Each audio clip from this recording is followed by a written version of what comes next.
The Inheritor. If you're not already rich, this one's not for you. The window's closed. The Inheritor didn't work hard or take big risks. They just got lucky, like cosmic lottery level lucky. They were born into money, straight up spawned from a rich person's balls. No grind, no strategy, just boom. Welcome to life with beachfront property and a private chef. It's like winning the lottery without even knowing a lottery existed, and then being annoyed your driver took the long way home. Now sure, people love to say, well actually it's not that easy. They'll argue that growing up with everything handed to you can screw you up, makes you soft, kills motivation, makes money feel like Monopoly cash. And yeah, maybe there's some truth to that. Maybe. But let's be real. It's hard to feel too bad for someone complaining about a lack of purpose while they're teeing off on hole 7 with a Rolex tan line and a mimosa in hand. Even if you've got existential dread, it probably hits a bit softer when you're driving a Lambo to your 18-hole golf session on a Tuesday morning. The average Joe. Now this path to getting rich really depends on two things: how you define rich and how fast you want to get there. If your version of rich is yachts and penthouses,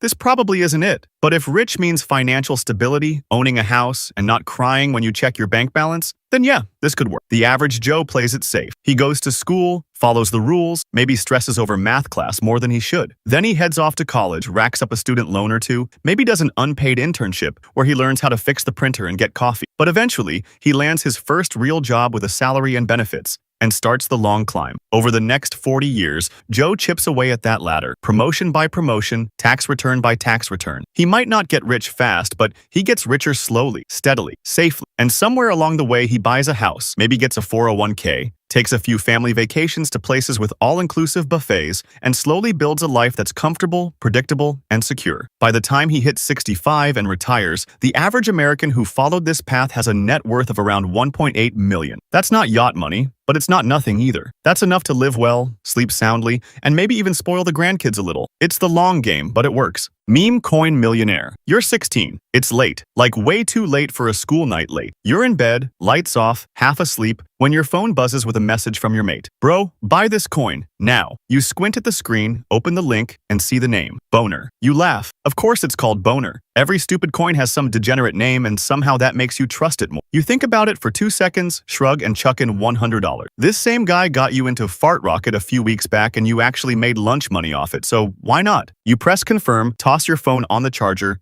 and jump into bed. Fast forward a month. You're scrolling like you do every day, thumb numb, brain half dead, when something familiar pops up on your feed. A finance bro in a tank top says, yo, not financial advice, but Boner just rose 69% overnight. I'm fully erect. I mean, fully invested. You blink. Wait, Boner? That rings a bell. Did I buy that? You open your crypto app, half laughing at the idea. You dig through your dusty little portfolio of forgotten trash coins, and there it is, Boner. You tap into the chart and it's not just up, it's vertical. Green candles like skyscrapers. You refresh it just to make sure it's real. The number updates. You stare. Your $100 isn't worth $120. It's not even a couple grand. It's $4 million. You sit there, slack-jawed, feeling like you just accidentally won the internet. And then it hits you. You are now a multi-millionaire because you YOLO'd into a coin named after a penis. You've peaked. There's no topping this. So naturally, you do what every financially literate teenage crypto genius does when faced with life-changing wealth. You immediately buy an M4. The entrepreneur. You've tried it all. Dropshipping? Failed after 3 months. A clothing brand? Launched it, hyped it, sold 3 hoodies, 2 to your mom. A TikTok growth agency? Didn't even finish the website. But through every flop, every awkward pitch, and every time you checked your bank account and saw 2 digits, you stayed locked in. You just knew something would eventually click. Not out of blind optimism, but because the alternative made your skin crawl. The idea of going to college, racking up student debt, and sitting in the same office chair for 40 years slowly rotting under fluorescent lights? Nah. Not for you. You'd rather starve chasing something real than be fed doing something dead. So you sacrifice stability. You ditch the comfort of a guaranteed paycheck, cut costs wherever you can, and start living on 2-minute noodles and black coffee. You work from a crusty laptop in your bedroom, teaching yourself code from YouTube tutorials and hacking away at random startup ideas until one of them sticks. And finally, it does. You launch an app that lets people communicate with their dog. Whether or not it actually works, debatable. But the marketing slaps, the downloads go up, and a big tech company notices. Suddenly, you've got an offer. 2 million. Just like that. Out of nowhere. After all the late nights, after all the failed side hustles and ramen dinners, you did it. You've made it. You're free. You could chill now. You could take a vacation, maybe buy something dumb and shiny. But you don't. Because the win isn't the money, it's the grind. The OnlyFans Chick. Now this one might be the riskiest play on the list. Because if you fail at OnlyFans, there's no soft landing, no polite fallback. You don't just brush it off and slide quietly into a normal job interview. Nah. If this flops, you've literally posted your naked body on the internet for no money, forever. Like rock bottom kind of stuff. You are the bottom of the barrel, and the barrel is leaking. It's the modern version of putting all your chips on one hand in poker, except the poker table is public and your grandma might see. But let's be real, it's not all doom. There's big upside. The top 1% of creators are printing money. People like Sophie Rain, she reportedly made more last year than any player in the NBA. And that's the NBA. Dunking, sponsorships, primetime games,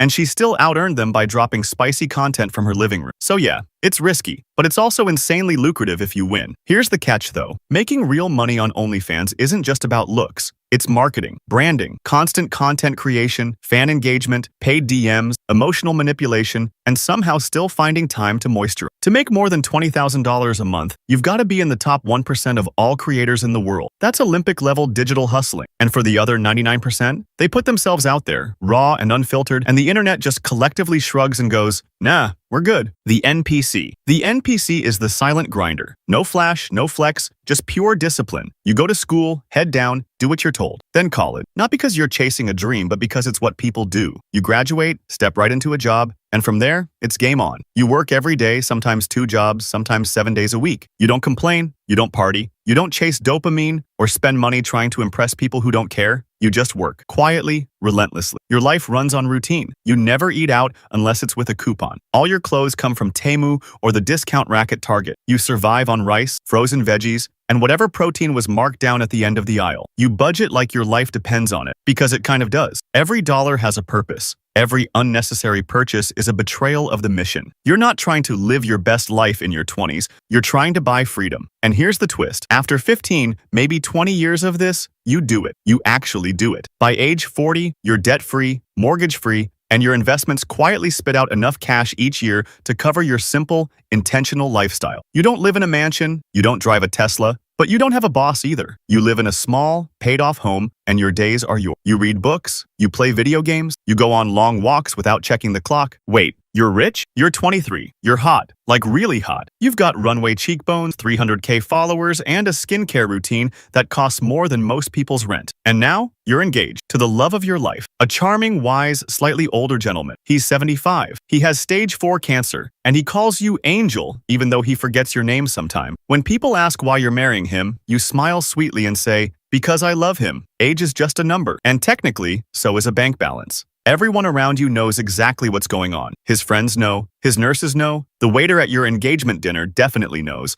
but you keep the act tight. When his adult children pull you aside and mention his $100 million estate, you widen your eyes and gasp like you just found out Santa Claus is real. Oh my God, I had no idea. Cue Oscar-worthy performance. They roll their eyes. You roll with it. This is a strategy that technically can't fail if you get to the finish line. No business risk, no taxes, no startup capital. The asset is already acquired. You're not investing, you're inheriting. But let's not pretend it's easy. You can't just Google how to find a dying billionaire. There's no blueprint, no mentorship group, no rich elderly men accelerator on YouTube. And when the will's signed, the final breath is taken, and the dust settles, congrats. You just pulled off one of the oldest wealth-building plays in the book. It's not glamorous, it's not ethical, but damn, it's effective. Just don't mess it up by crying too hard at the funeral. You've got a yacht party to plan. The gambler. You walk into the casino, nerves buzzing, palms slightly sweaty, and the odds fully stacked against you. You hear the siren call of your favorite game, roulette. You make your way to the table, you slap your $100 down and pick black. The wheel spins, the ball clacks, everyone watches,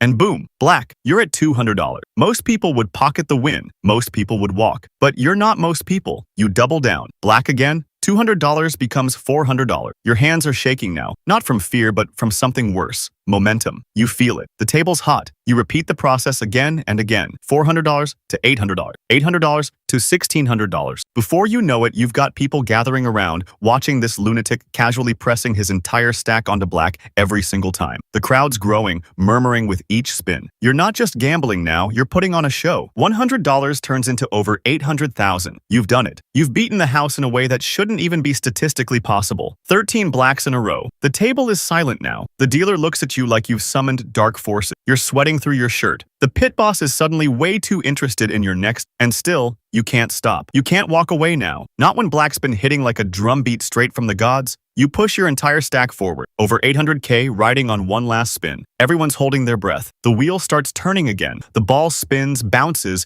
hits the little diamond ridge with a sickening click, and dances around the edge. Your vision narrows. It feels like slow motion. It clinks, then drops. Black. Again. You just turned $100 into over $1 million.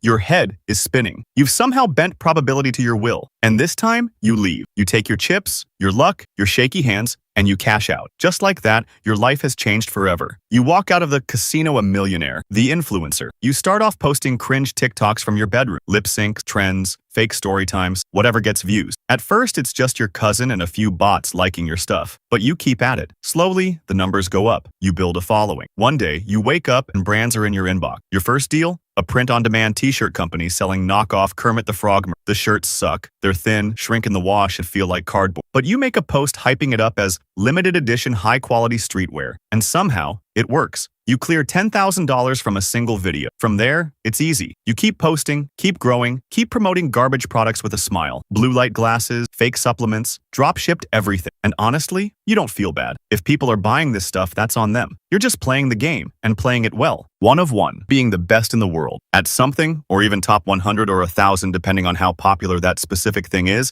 a sure way to make money. But there is a very big range here. Think about LeBron James, the GOAT of basketball. He made over $47 million in 2024 just from his NBA contract alone. Then he made another $70+ million from sponsorships and other things off the court. Think about that. Over $100 million in a single year just from being the greatest basketball player of all time. And no, Jordan isn't anywhere close. Now for an activity like pool, let's take Efren Reyes, who is supposedly the best pool player. He has an estimated net worth of $2 million.